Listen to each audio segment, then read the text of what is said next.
Estimados hermanos y hermanas, el Señor nos dé su paz. Nos encontramos con el misterio de la Natividad de nuestro Señor Jesucristo. Por 4 semanas nos hemos preparado para conmemorar la presencia de un Dios en la debilidad y la fragilidad de este niño, nacido como tantos otros que hoy siguen naciendo en la periferia y sin condiciones de una mínima acogida. La primera lectura, que está tomada del profeta Isaías capítulo 9 del 1 al 6, nos presenta la narración del surgimiento de un nuevo gobernante que ejercerá su gobierno con la ayuda y el beneplácito de Dios. Toda profecía tiene un doble cumplimiento, a corto y a largo plazo.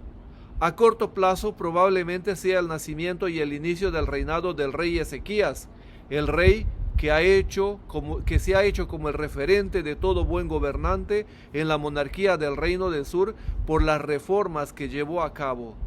Después de las amenazas de los pueblos vecinos, de la ingobernabilidad en el reino, el profeta anuncia un tiempo nuevo. El jefe gobernará de la mano de Dios.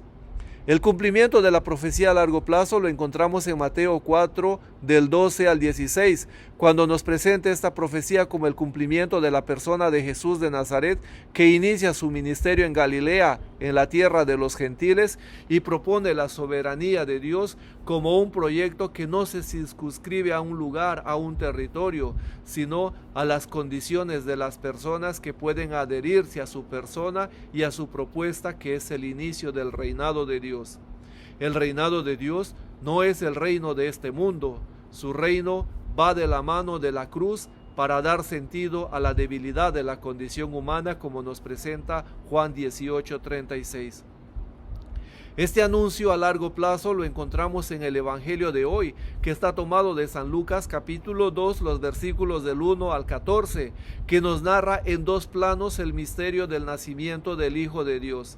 En el primer plano, el relato nos presenta o nos da alguna información en los versículos del 1 al 7 con una narración bastante histórica, geográfica, acerca del nacimiento del niño de modo sobrenatural. Esta es una experiencia única, donde lo sobrenatural se une a la experiencia vital concreta, como es el caso del nacimiento de este niño, de quien su nacimiento ha sido anunciado previamente. De este modo podemos ver cómo Dios construye la historia, la reescribe, haciéndola de ella una historia de salvación. Esa historia de salvación no sustituye a la historia humana ni los que la conducen. Los personajes aquí descritos se pueden describir en 3 categorías: los gobernantes, los pastores y los ángeles del cielo. Con esta información de los personajes, el texto nos describe no solo un nacimiento común, sino algo extraordinario en la historia común de la vida humana. Dios se une a la humanidad para que la humanidad encuentre el modelo de su humanidad en este modelo encuentre el sentido de la vida, el camino de la paz, el misterio de la salvación universal.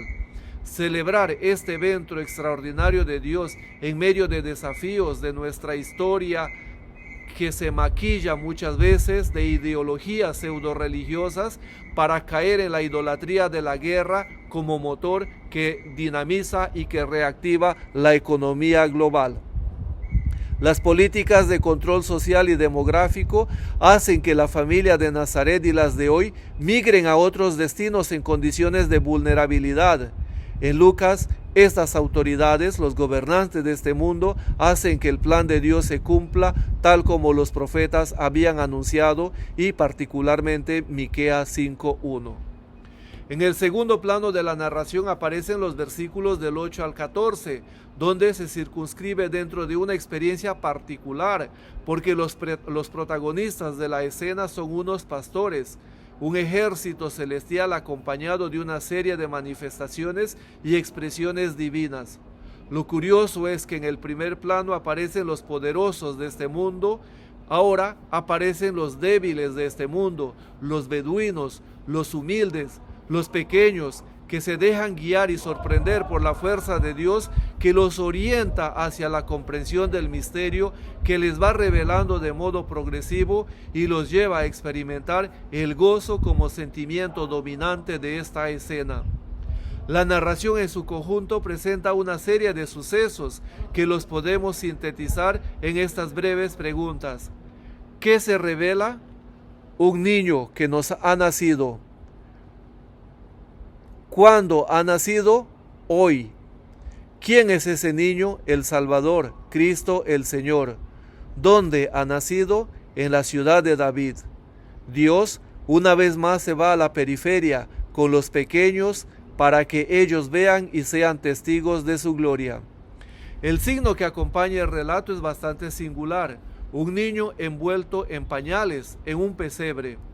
El hecho de que un niño esté envuelto en pañales es el signo del cuidado materno, pero también no deja de pasar desapercibido en nuestro intelecto la figura de Salomón que nos presenta el libro de la Sabiduría 7:4, donde él está describiendo que una vez que ha nacido, respiró el mismo aire que todos respiramos y fue cubierto de pañales y estuvo bajo el cuidado de su madre. Es decir, es un niño como cualquier otro niño. La figura del pesebre ya aparece en Isaías 1:3, cuando dice que el asno conoce el pesebre de su Señor, pero Israel no conoce al Señor. Con este texto, Jesús se adelanta a su ministerio itinerante de que el Hijo del Hombre no tiene dónde reclinar la cabeza, como nos presenta Lucas 9:58. Y es lo que ahora vemos: el niño no encuentra un lugar donde nacer. Desde su nacimiento hasta su muerte, la itinerancia es una manifestación constante del ministerio de Jesús. Esta vez contemplamos a este niño, el Dios hecho hombre, en la debilidad de este pesebre. Nuestro corazón, nuestra mirada se levanta a los altos para seguir mirando a lo que Dios está realizando y lo que Dios realizará a lo largo de la historia. Por ello, la segunda lectura, que está tomada de la carta de Tito 2, del 11 al 14, nos invita a reconocer que somos transitorios, que nosotros no somos indispensables en la vida de nadie ni en la obra de la salvación. El que se arraiga a los placeres mundanos vivirá infeliz, porque lo poco que tiene no le satisfacerá, no le alcanzará a satisfacer o no le satisface su ser, sino que quiere llenar el vacío como consecuencia del desamor, que es lo que aquí precisamente vemos y vivimos con impotencia: la idolatría de la tierra por encima del respeto a la vida en el mandamiento imperativo de Dios: no matarás. La gracia del Señor nos acompañe en nuestro camino.